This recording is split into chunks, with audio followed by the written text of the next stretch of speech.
Sarah, Yes, Alex. do you ever feel lonely? Sure, yeah.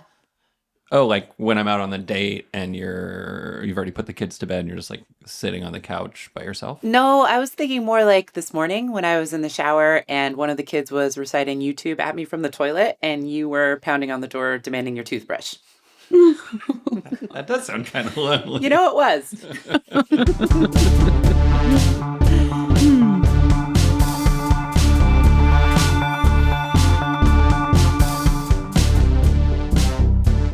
Welcome to Mistakes Were Made, a podcast about non-monogamy for messy people like us.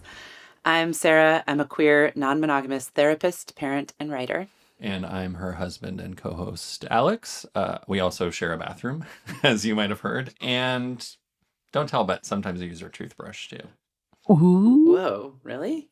Only when I can't get into the bathroom to get mine. Wow, that's intimacy, folks. Yeah, it is. Trust. And I'm Jessica here producing. When you guys are out of town, I pretend I have two bathrooms. So I just, can come up and use yours. You thought I was going to say use your toothbrush. Yes.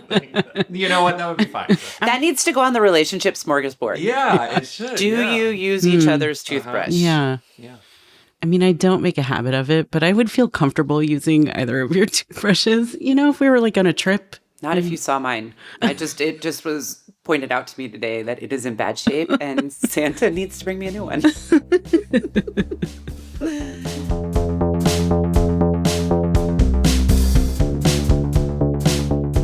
Before we dive into today's episode, we wanted to tell you about something really exciting that we've cooked up for the new year. Yeah.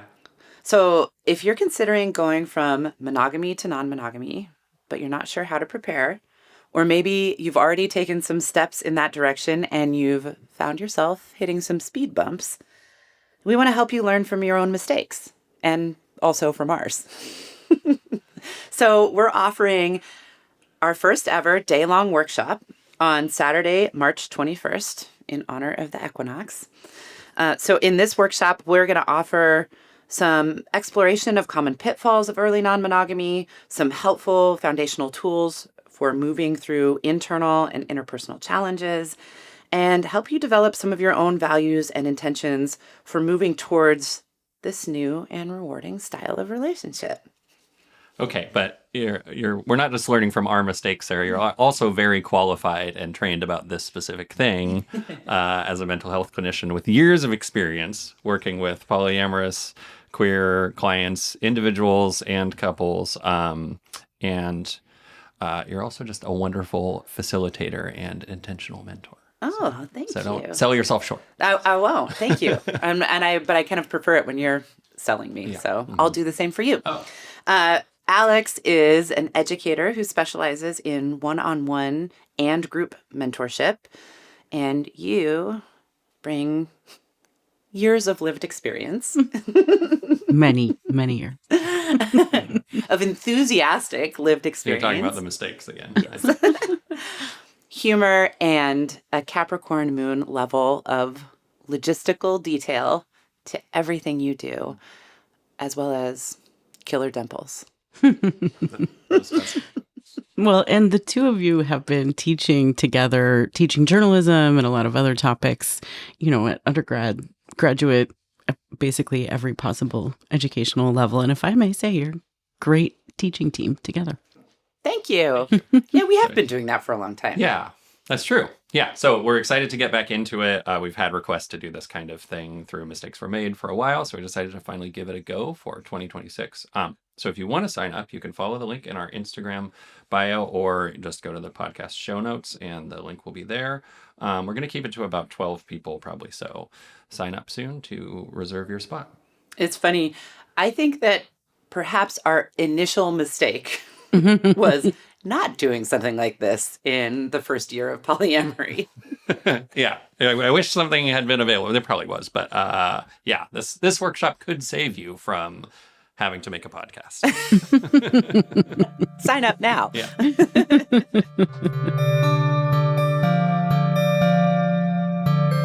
So let's get into the episode. Sarah, we started talking about this question of loneliness, because first of all, it's like really in the ether. A lot of people are talking about it. The loneliness epidemic comes up a lot, certainly this time of year. The big dark here in Seattle is a time that a lot of people associate with loneliness. Yeah, I actually encountered a study here recently that was talking about the people in this country's orientation towards this time of year. It was specifically about the holidays, but as many as a third of people in the US approach this time of year with dread and a sense of isolation and loneliness. I would say I didn't do like a deep dive into the study, but it's... Yeah. Do you need a study to tell you? I was like, yeah, I get it. I know what you're talking about. You're like, I've talked to some people. It me. But kind of parsing out this idea that for some folks, this time of year is really hard because they're in a lot of social situations, but they feel lonely and kind of disconnected in those social situations, whether that's in difficult relationships or with family that they feel some estrangement from, or due to grief anniversaries or, other complexities. And for some people, there's a sense that everyone is out there connecting socially this time of year and they're not doing enough of it, or they don't have access to it in the same way. So there's this kind of like cultural double bind of loneliness that we're going to explore a little bit today. Yeah. I mean, I find that study so comforting because of that element of like feeling like you're doing it wrong if you're not happy, going into the holidays, if you're not excited about, I don't know, whatever you're supposed to be excited about. But in fact, you're like, oh my God, how am I going to get through this? So it's just comforting to know that other people are experiencing that. Yeah. Misery loves company. Well, and I think a little bit that's maybe our first stab at dismantling some of this culture of loneliness, is just like a big part of what we do on this podcast is trying to say like, it's okay if you don't feel okay. And we have this culture that is just really uncomfortable with people expressing more challenging feelings. And I think loneliness is among one of the most challenging feelings to express. I mean, but it's also like very alarming. Like, I was looking this up, and like since the pandemic, basically, like this loneliness has been noted as like a really severe, basically health crisis. There was a report from under Biden from the Department of Health and Human Services that the health risks of loneliness are like akin to heart disease, stroke, dementia. Those things are linked. And it's like as big of a public health threat as smoking. So you're saying it's okay that I smoke sometimes? Only when you're lonely. So yes. What your study was saying. That's what I'm hearing. This is my takeaway. Yes, I like that, yeah. You're like, I'm smoking, but look how lonely that guy looks. Yeah. I'm surrounded by people. I'm so surrounded by people also smoking. Smoking is a great cure for loneliness. Jesus Christ, how did we get here? So I'm sorry. I'm backing out of this. We're really earning the E on this. Yeah, right. I only smoke every once in a while. Uh-huh. Yeah. I only smoke around other people. Okay, anyway. But the other thing that got this on our mind was we had some folks over for this like political gathering that we do, and it was kind of solstice themed. And one of the ritual exercises that we were doing was this kind of future visioning. And it's like, it was maybe 10 people. Everybody came up with a problem. You pulled it out of the hat, and then you just like wrote into the problem, like, if you had no restrictions, how would you solve this problem, or how would you address it? Almost without exception, I mean, you all fact check me here, every single one of the problems had a loneliness component to it. One was actually the social loneliness epidemic. Oh, right. Another one was social isolation. That's what I thought you were going to say. One was social isolation. One was about canceling people. One was about the childcare crisis. One was about... There was accessibility. Well, and I think a lot of the solutions also started pointing, even when they started from things like accessibility or childcare, like the solutions that people were coming up with were also like pointed a lot towards like community care and like reciprocal, relationships, sort of this opposite feeling of like definitely pointing to the problems that we have are really stemming from this sense of like loneliness and isolation. Yeah, so it's all over the place. And I want to ask you, why are we talking about it on this podcast? Because if you're poly, then you're never lonely because you have so many partners Right. to keep you company. Problem solved. Oh, so it just fixes everything. Oh, And end of cool. episode. Okay. Yeah. Okay, no, we'll get into more into the ways that this still, presents and is important to contemplate for people who are poly. But like, we also have been talking about it because Sarah, not to put you on blast, but you've been in a little bit of a quote unquote poly sabbatical here recently, where you haven't been really dating. I'm going to emerge with a PhD. Mm. Yeah. You've been doing In a book. research. PhD in solitude. Into her own mind. So yeah, talk about that. I don't want to speak for you about even what it's looked like because it's not like you have, like kind of zero relationships right now, but it's definitely scaled. Yeah, I like took a break from dating or being on the apps or just like anything that had kind of like romantic connotations. Yeah. For like I like how we're just ignoring our relationship. Yeah, also we got divorced. I don't know.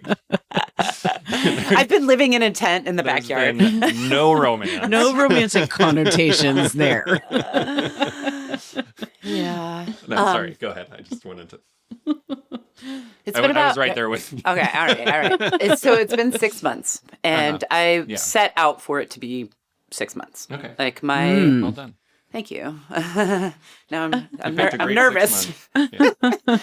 Yeah. But I was just like, you know what? I have been kind of in like some tough relationship spots. I've had some themes coming up that have been hard for me to sort through. I have been in some type of like multiple dating situation for 5 years. Yeah. And always kind of like moving out of breakups into other relationships, kind of like without, I'm not pathologizing that, but that was just kind of like the nature of the way I was practicing polyamory. And I just really had this kind of distinct thought that I needed to chill the fuck down. Yeah. And spend some time with myself, and really like take stock of where I was. Yeah. I want to hear you talk about the specifics of that more, but it's just making me curious about how, that has meant that you're like what the change has been is that you've been like going on less dates. Yes. In terms of like practical Yes. time. You've been spending less time like out on dates. But I think that points to the sort of like interesting disambiguation that we want to make in this episode. Yes, between, I haven't like, been exploring new relationships. Yeah. Yeah. That's, yeah. Yeah. But also just like less time filled up by that. And that probably maybe means more time spent by yourself. But like, here's this question of like, is feeling lonely and being alone, like we were joking about up top, are those things the same thing? They're not. They're not. Yeah. They're not the same thing. And I think that I'd be interested to kind of go around and hear how we think about them differently. But they get conflated in my mind. Yeah. So I think one of the... how do I want to put this? Okay. I'm going to start here. I grew up in a household that was often kind of socially isolated. And not a ton of community, not a lot of people in our house, kind of yearning for big family, big community, big messiness. Jessica, I was always like winning myself an invitation to your family's like weird hippie potlucks, or I wanted to go to temple with you, or I wanted to, I was always like really interested in that stuff. And so I think like I had a tendency as I became an adult and, moved out on my own. I always lived in collective households. Community was really important to me, multiple relationships, chosen family, surrounded by people.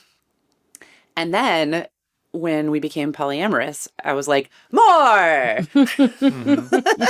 even more. Come to me. Yes, exactly. And I think I found myself in the past year recognizing that I was in some relationships and relationship dynamics that were lonely in and of themselves. And while I wasn't ever physically alone, and I don't think it's an exaggeration to say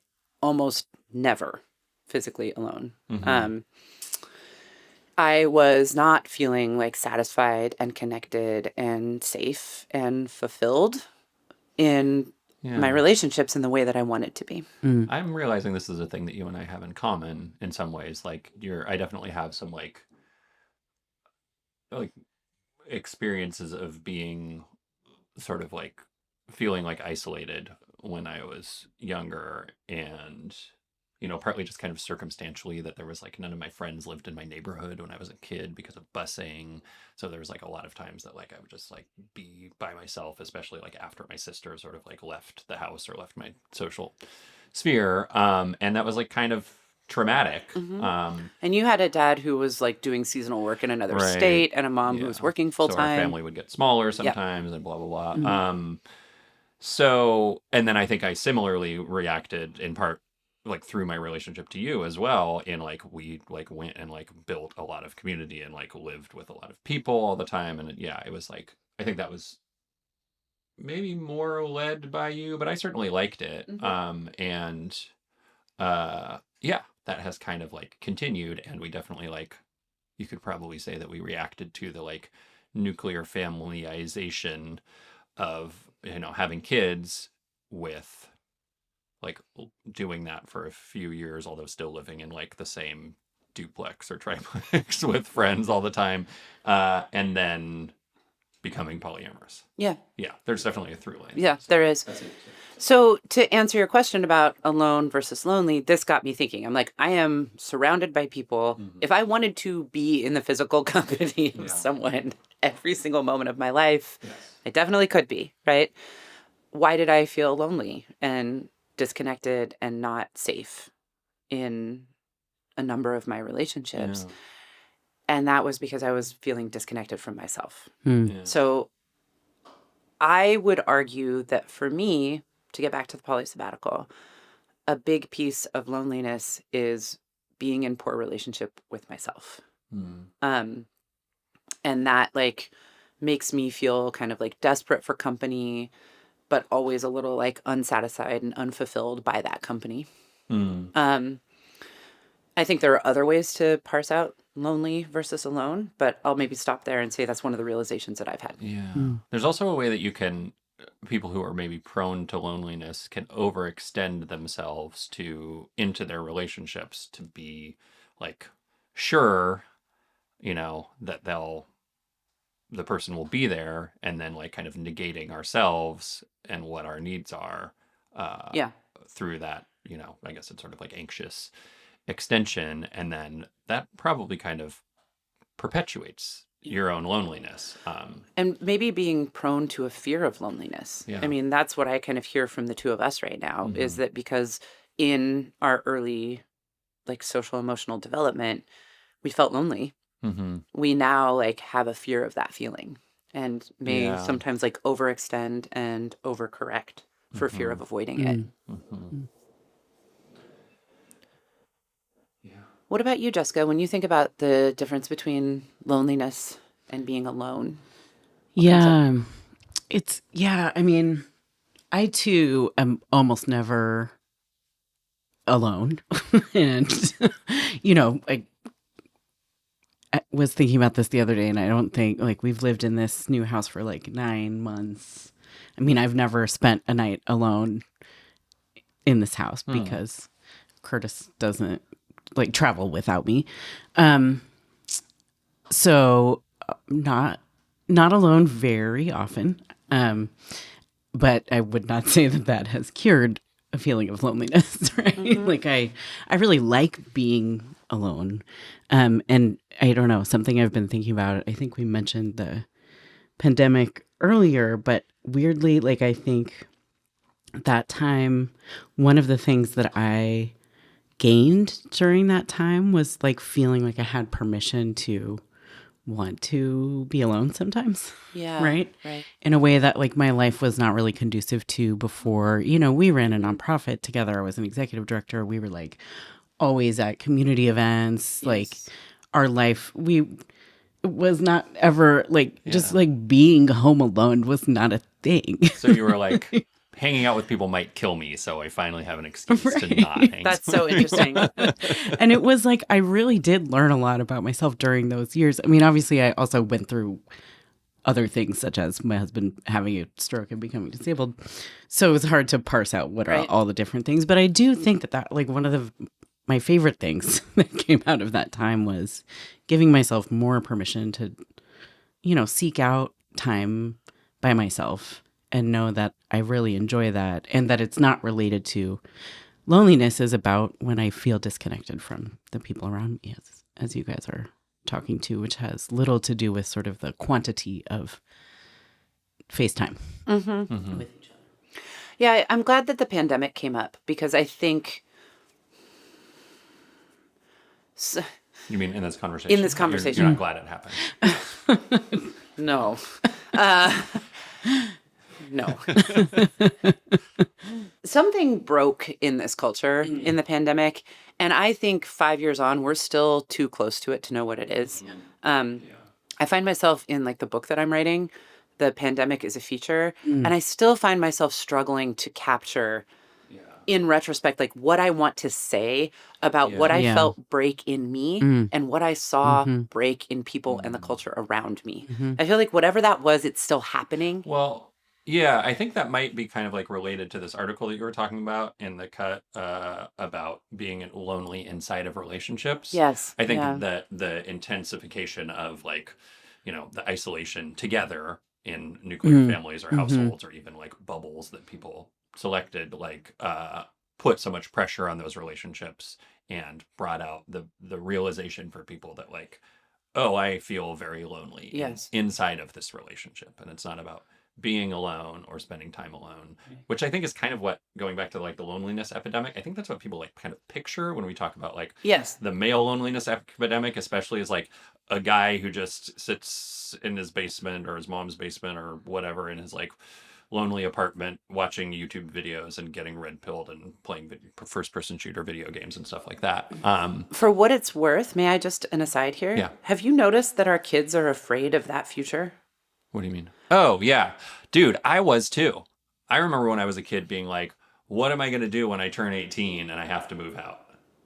Both of our kids, like, they talk a lot about this idea that they're like, I'm scared of when I have to like move out and live by myself and have like nothing to do and just be on the internet. And I'm like, I am also scared of that for you. And I don't think that's... I think the rest of that is pretty normal because I experienced it too. And it was just, and then they'll be like... I think what they say is just watch TV. I don't think they say internet. Oh, they're just like, I just would, I'll just watch TV. This is why like kids that age are like, oh, I guess we'll just get married. Or like, I'm going to marry this person. Right. Like, it is like a weird... I did talk to my mom. I would always say that I wanted to live next door to my mom.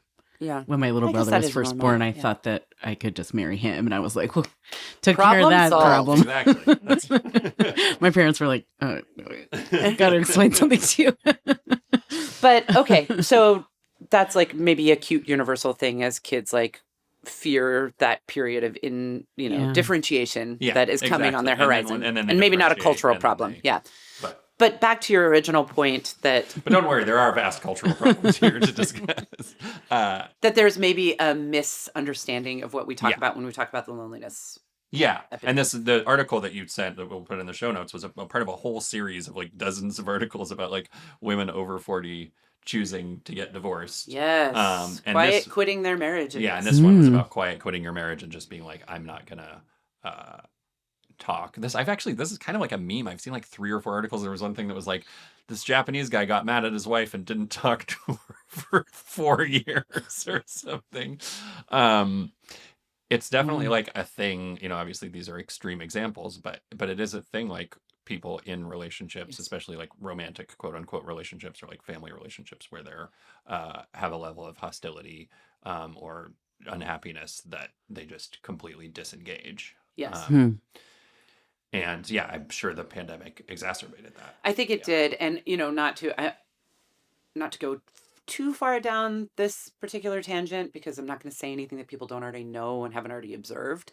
But I do think that something like changed in our economy and the economy of our attention and in the way we just thought about our daily lives that is part of what broke we could get anything delivered to us that we needed. Mm. So there was like some kind of isolation baked into that, right? We didn't go to work anymore. So that like cut us off from exposure to our communities there. And that has kind of, both of those things have sort of stayed present. And then there was just this like sort of intense turning in on the relationships where you live, right? Like in domestic relationships where like a lot of kind of cracks and unhappiness and like disconnect started showing. Yeah, and it also created like a sense of like fear and even enmity around towards other people, like outside of that bubble, inside and outside. Like, like I was joking before, like anybody could make you sick. And how are people taking care of you by wearing masks or getting vaccinated or not? Like all of that stuff, I think, has kind of stayed in the ether as well. Right. And there was this, of course, we can't talk about this without talking about like the political collective, all the fracturing that has been happening there. So I think there's a lot contributing to this feeling for sure. And I would say this quiet quitting in marriages absolutely shows up in my office. I wouldn't have connected it to a theme except multiple clients of mine sent me that article. That's how I found it. And they were like, "Oh, I thought you had written this article." I was like, really?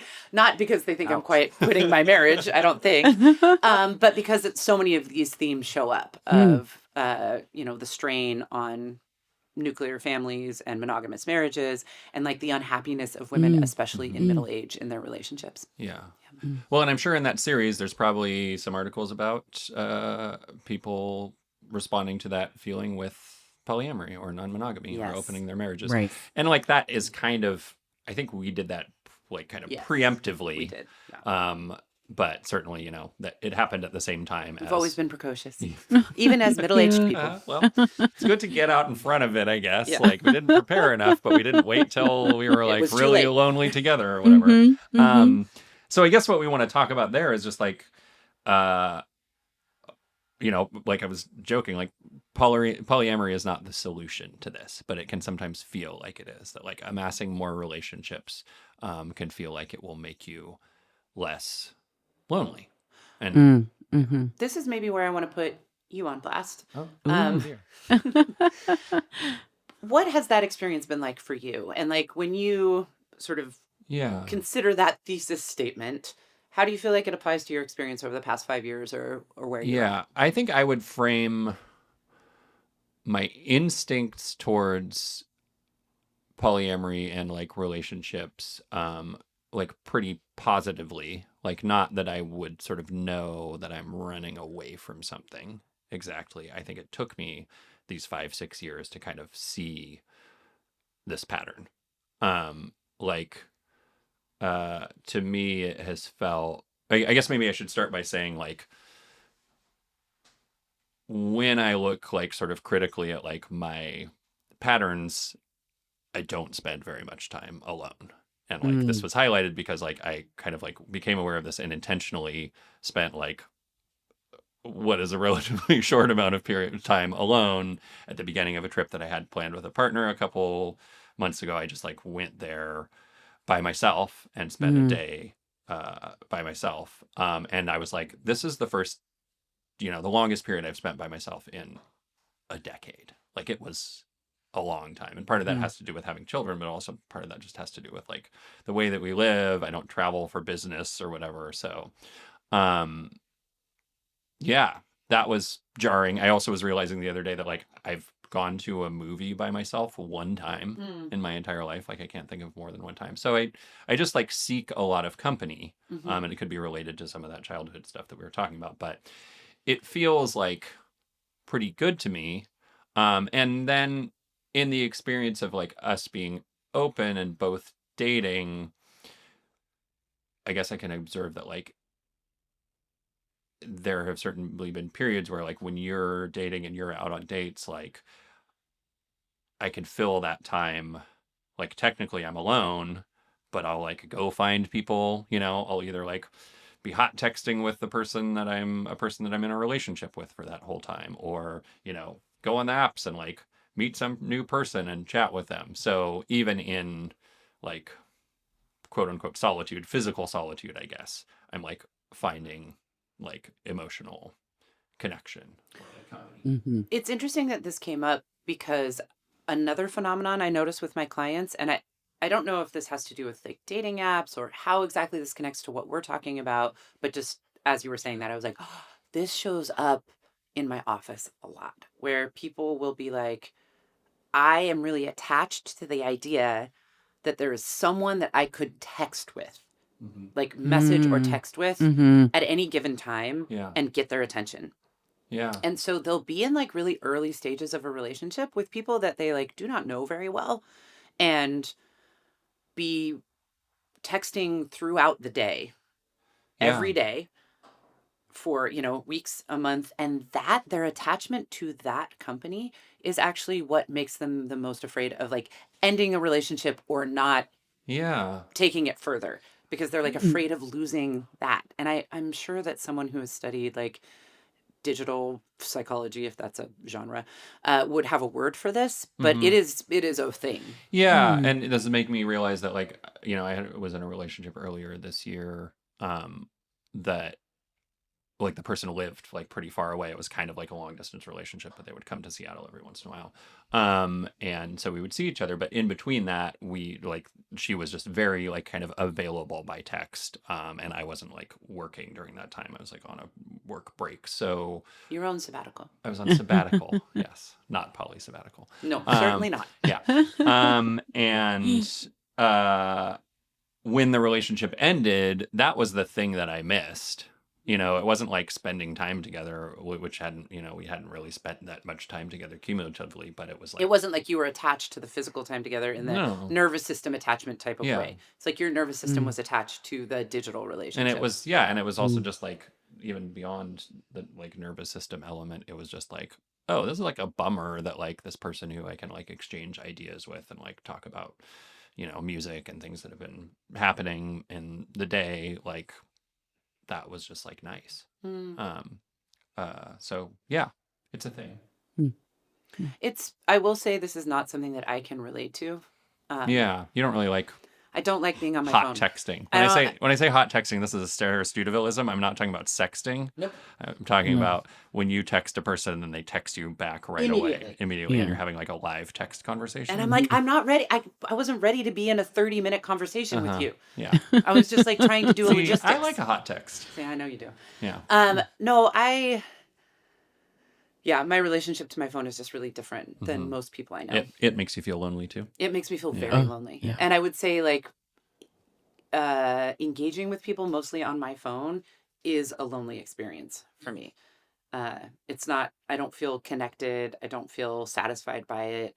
I don't feel like particularly excited. Yeah. It feels like something I have to do to maintain relationships that will show up in real life. Yeah. Which is what I far prefer. Well, that seems healthy. I guess to come back to what you were asking me earlier, though, I did realize, like in light of that relationship that I was just mentioning, and other things, just like in sort of like a pattern of like distress in relationships going back a few years that I'm sure like loyal listeners have like watched kind of play out. Like Alex was fine and acted like everything was easy for a long time, and then suddenly stopped. And I think the haunted house of a man telling you he's fine. Yeah. Oh God. Too scary. Yeah. Too scary. Yeah. And I'm fine now. So leave me alone. No, that just kind of like made me realize like, oh, this is a thing that like I don't spend very much time alone, and like maybe I am like running away from that or avoiding it, and like what is there in time with myself, like sobriety has a lot to do with that too. And then even like I was just thinking about like sometimes I will like make like one of the things I do when I'm by myself is like make music, like write songs or like work on music projects, and those are all things that I'm usually doing with somebody else as well, like kind of passively, like there's somebody else in the group, like I'm gonna like write this thing and send this to this person. So like even that is like social and not really like me sitting with myself, because I have an imagined audience like for the thing that I'm making. I'll tell you, a real lesson in alone versus lonely has been writing a book. Because I went on it was like a 10-day writing residency where I was technically in a decommissioned schoolhouse in an incredibly remote area with 4 other writers, but we only saw each other once a day. And there's nothing quite like the timeline of writing a book, the amount of time you have to spend alone.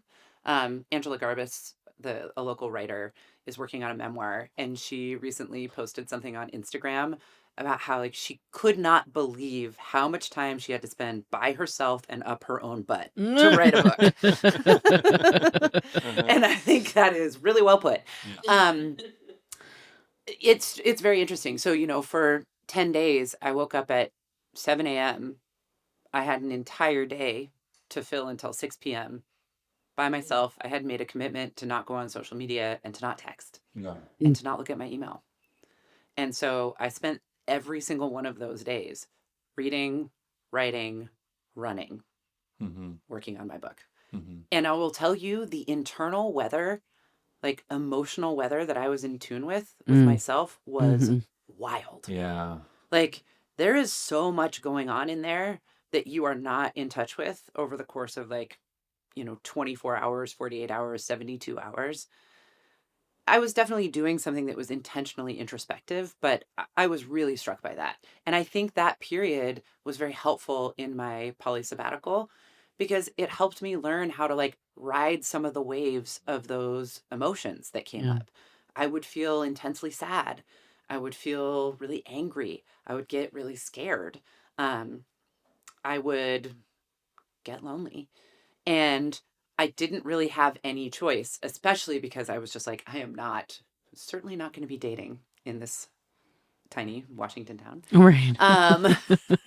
That is actually known to be one of the most conservative counties. You did have some suitors, didn't yeah, you? didn't at least one person fell in love with you? 2 people were interested in me in that town, but that was from the running on the road. That was like a highly visible thing to do because like nobody did it. And I would just like be running for miles on the side of the highway like a total weirdo. And somebody gave you a pie, right? It's someone gave me a pie. Ooh. Yeah. Anyway. How can you be lonely? With Neither pie? here nor there. But it was really helpful because it made me less afraid.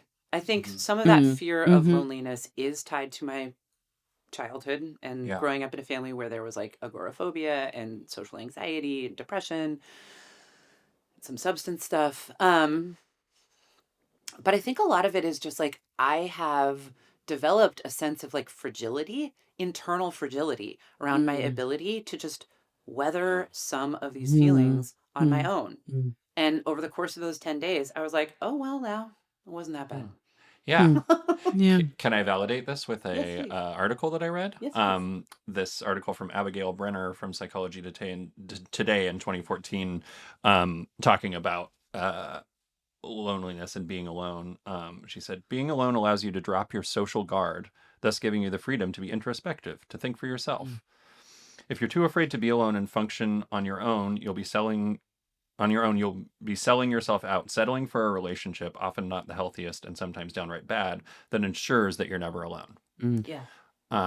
This was inside of a bigger article called "Being Happy Alone is a Green Flag in Poly," where the person is basically like arguing like that's what you should look for in partners and in yourself. Being comfortable being alone is like foundational to healthy execution of polyamory because it's going to help you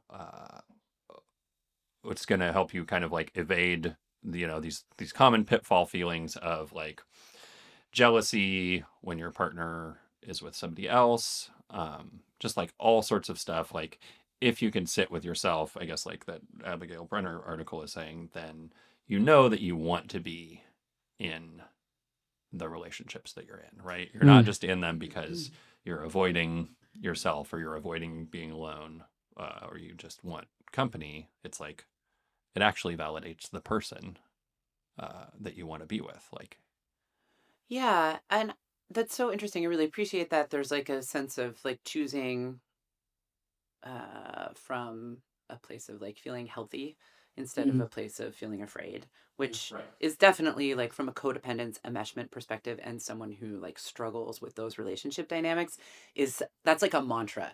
It's just like choosing to move towards intimacy um, in a way that feels like empowered and full of choice instead of out of fear is so important. And you have to spend some time listening to yourself and taking some risks, I think, with loneliness in order to develop that discernment. Mm-hmm. I had one other thing I wanted to throw on the table about poly specifically. Yeah. I think we've touched on this in past episodes, but it has really been on my mind a lot lately.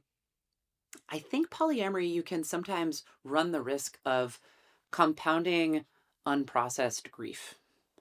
So it is more common, certainly people are serial monogamists in like the world of monogamy, but it's more common that if you go through a big breakup, you're going to spend some time healing from that breakup. Like in monogamy. Yeah. Uh-huh. There's a sense that you like, Right. I'm going to spend some time alone. I am just not ready. I just need some time to understand what happened. I have to process and heal. Because a breakup is a loss, and there's real grief that comes with that loss. And so I think in polyamory, there can be like delayed grieving or compounded grieving that happens over those types of losses and breakups. Yeah. And then you kind of dig yourself into a hole where you haven't processed any of these breakups. And so if you were to take an actual sabbatical, you would have to do that. And it becomes so intimidating that you just kind of keep avoiding, avoiding. Yeah, you're with fucking new me up right now relationships. because I'm realizing that like when I was in sort of like two relationships and one of them ended kind of dramatically and painfully, and I like really like leaned on the other one, whether sort of explicitly or implicitly in the aftermath of that, and then like a lot of anxiety later presented in that relationship, and it's kind of like I don't know if it's what the metaphor is, if it's dominoes or a house of cards or something, but yeah. Yeah. And this is something, I mean, it does happen in monogamy too. I see this with my clients where Serial monogamy is kind of a presentation of they will be going through a breakup and it will be touching back on other unprocessed grief in previous breakups that they avoided in some way. Right. But I do think that this is a particular pitfall potentially in polyamory. And like we have to make room for loss. And maybe this is an important thing to layer in if we're talking about loneliness and being alone.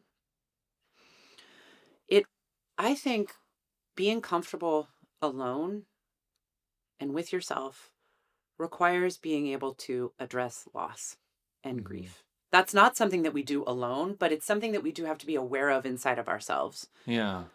We need to make space for it, and we have to like cultivate some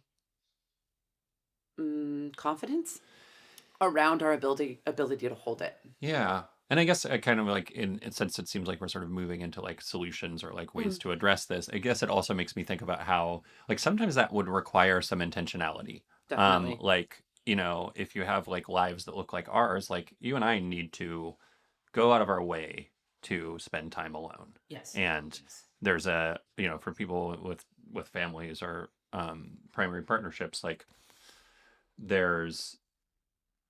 you're already like kind of like asking for time and space to go have the relationships with other people, right? And like potentially leaving your partner behind to take care of children or to be alone, I guess. But so you have to ask for time to be in your relationship with yourself too. And like date yourself, as it were, which is not something, you know, I'm not the one to be preaching about this because it's not really something that I do, but it has like, I've been thinking about it more, how like important this is. Yeah, it is. And this goes back to enmeshment and codependence. Is we're saying that this episode initially was going to be about trying to disambiguate those terms, which I think we will still get to. But this feels very connected in the sense that if I were trying to, well, I'd be curious to hear what you all say. Well, but explain it, yeah, clinically. Clinically, I think of enmeshment and codependence as not knowing what your own feelings are. Yeah. Unless you know what someone else's are. Your own feelings are so connected to someone else's that there's no autonomy of your own feelings. And you get, you know, we use this metaphor a lot on this podcast. You get into this hall of mirrors where then you're bouncing that back and forth to each other so much that everyone is disconnected from their own feelings. No one's needs or feelings are being acknowledged or addressed. and everyone is just in a state of fear of the other person's feelings Mm. for what Mhm. impact it Mhm. may have on them and their feelings. And you are so spun out that there's no there. Yeah. There's just anxiety, right? Right. And isn't the foundation of the idea of codependence kind of like partly that, but it's also partly even that moving in one direction? Like, Yeah. you know, I feel like the origin of that is sort of like this gendered thing where there's an alcoholic Mm. man and his wife is like pointing her entire existence through like his addiction and Yes. his That's like where the term cycles comes and from. stuff like Yeah. that. Yeah. Dependency, Uh-huh. codependence, they Right. are related to the world of AA, which we have talked about a little bit on Yeah. this show. Right. So it could be Yeah. bi-directional, both people in the relationship doing that towards each other, or it could be like kind of unidirectional and like one person is just Yes. like completely focused on the other Right. person. I guess the Hall of and Mirrors is Mhm. more a you and me thing. Yeah. But yes, that's a good point. I think in both cases, though, you have people where they are out of touch with themselves and struggling to be in touch with each other because of that, Mhm. right? And Yeah. so that's like why these things feel kind of Yeah. related to me. And then you've like, it creates like problems setting any boundaries, you know, doing the thing that you might need to do of spending time alone, knowing what you want. And we do live in this culture. I mean, there's these families of origin that we come from, but we do live in this culture that really discourages us from spending time with ourselves, Mhm. being in touch with what we need or want, and kind of tells us on some level that if you were to get in touch with that, the cost of that would be probably loneliness, psychological pain. I'm not really sure. Like, I'd be curious what the two of you think about that. Like, why are we so Yeah. culturally opposed to this? I don't know. I feel like there's kind of like two sides to that because also the like idea of the like loner, like cowboy sigma, whatever the fuck they say now, like person is sort of idealized as well. Right? Yeah. But There's then a lot of mixed also messages here. but then also Yeah. they become a mass shooter or whatever, and then it's Yeah. less, Right. Yeah. less idealized. And then there's like, you know, the pathetic image of someone going out, you know, going out to a bar, which you could say is like, I'm going to take myself on a date and go out for a nice Yeah. meal. Maybe I'm going to read a book, Right. drink a glass of wine. And that picture could also be painted as like, wow, look at that pathetic Yeah. middle-aged woman Well- who doesn't have anyone to eat dinner with. And that kind Right. of points towards like the way we think about these things is influenced by storytelling. Like in any movie or whatever, that's going to be the vehicle for like a person being alone is the vehicle for another person to show up and Totally. approach them and like impact their life or whatever. So we're like already predisposed to like believe that that's happening. There's not really very many great movies about a person who just spent a lot of time with themselves Right. and like had Yeah. an inner dialogue or whatever. I really do experience this as Yeah. being afraid of myself. Mm. And I wanted to come back to that because I see here that you had mentioned some of this like Oh, like the practice of being alone. practice Yeah. of being Mhm. Yeah. alone. And I want to Mhm. get back to that because I feel like I've been experimenting with it. Mhm.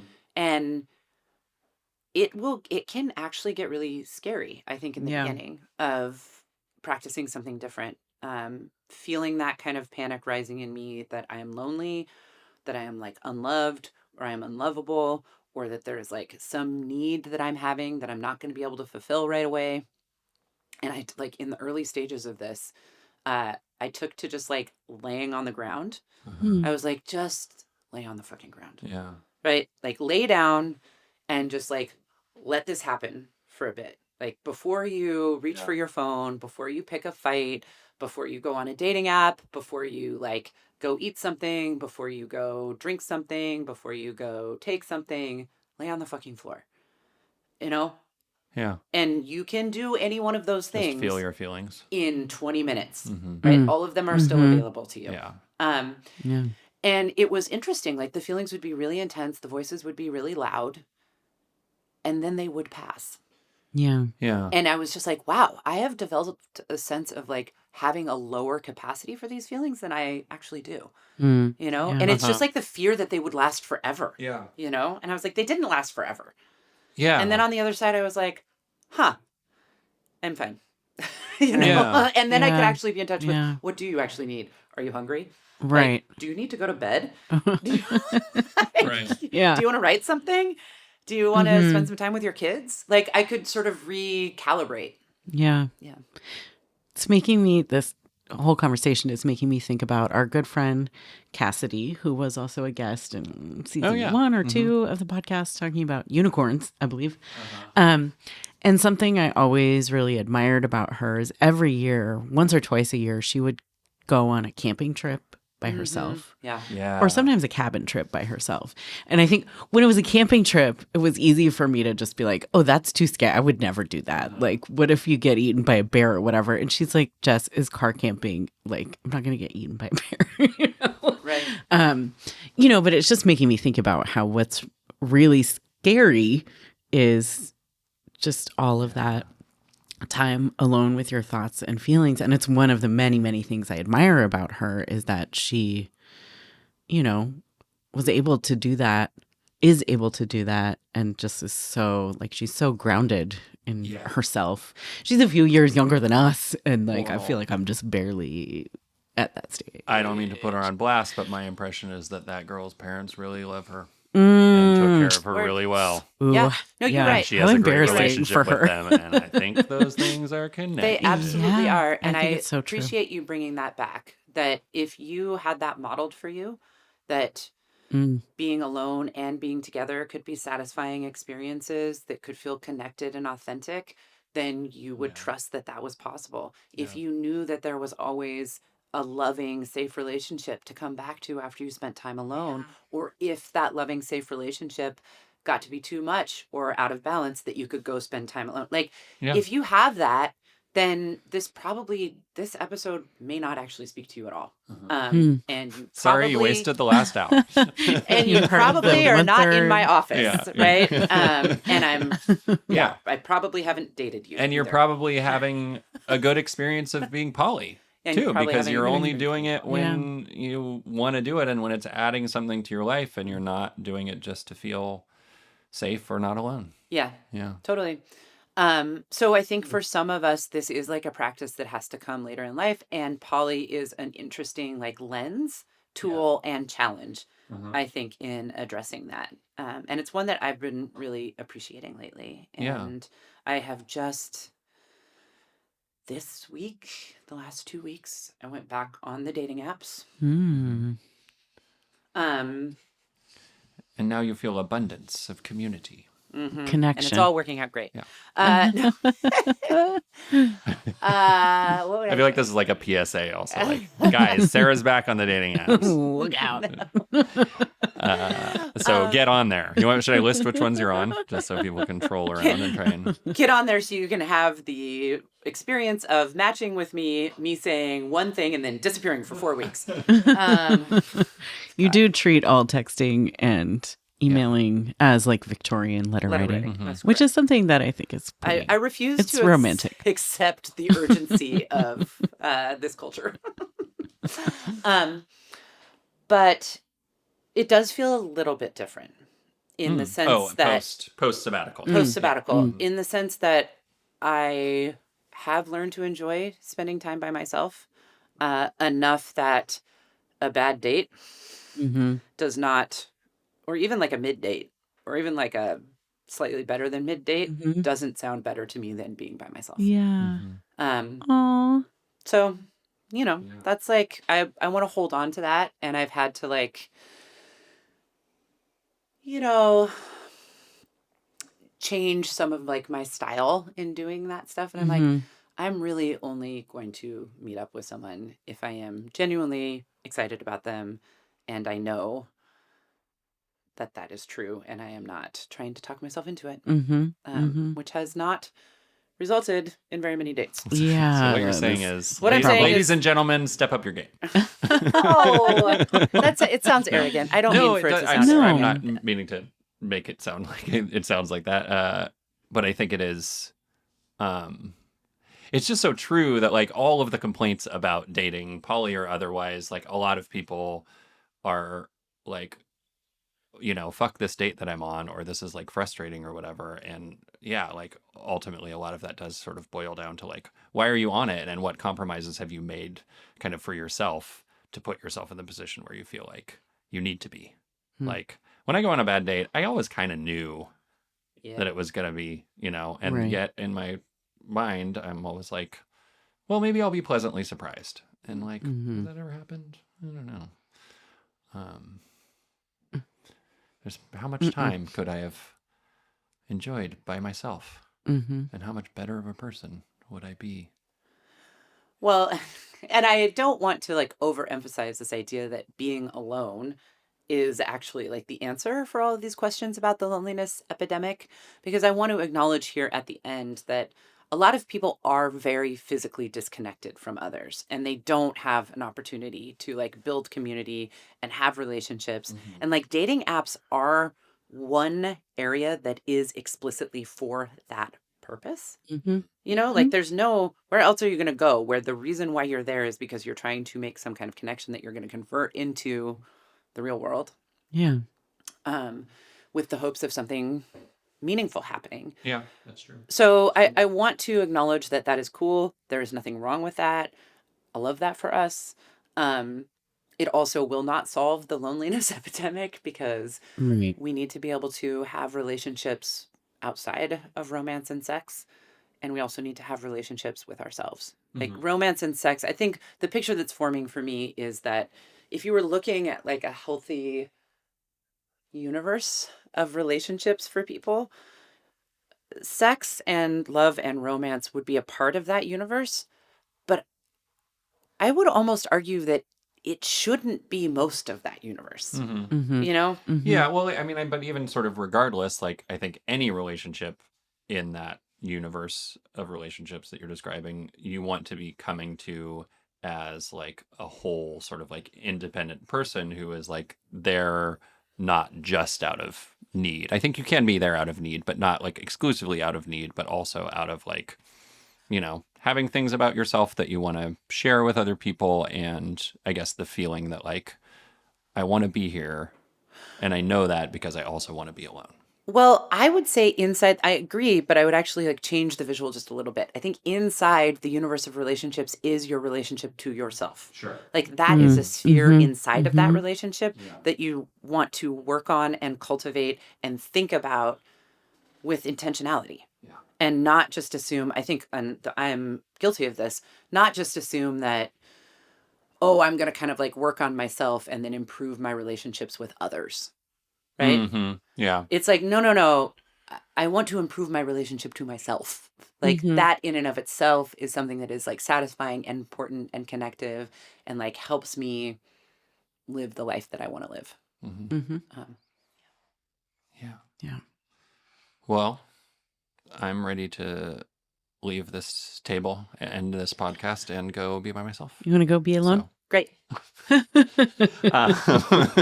So thank you so much for listening to Mistakes Were Made. We're going to be back in 2 weeks with an episode where we interview on a related topic, kind of, artist and author Sophie Lucido Johnson about her new book, Kin, where she's talking about like community and touches on some of these same themes. Yeah, it's a great episode. So we'll be back with that. And in the meantime, visit our Instagram or check out the show notes to register for the Intentional Non-Monogamy Workshop that we were talking about up top, which we'll be holding in Seattle. I think we neglected to say that. Like, this is in Seattle, so hopefully you're in Seattle or you want to visit Seattle on March 21st. And hopefully we'll see some of you there. Yeah, thanks everybody. Thank you. Bye. See you in the new year.